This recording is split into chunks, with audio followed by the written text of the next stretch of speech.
खबर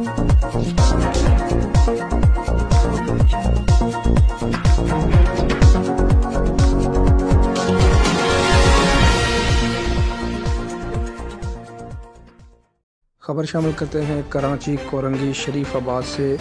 जहां पर इकरा स्कूल के बच्चों का रिज़ल्ट आउट किया गया, जिसमें मेहमान खसूसी मोहम्मद शाहिद म्यू, चेयरमैन यूथाद सिंध पाकिस्तान मौजूद थे। मोहम्मद शाहिद म्यू ने पोजीशन होल्डर बच्चों में नकद रकम और इनामात तकसीम किए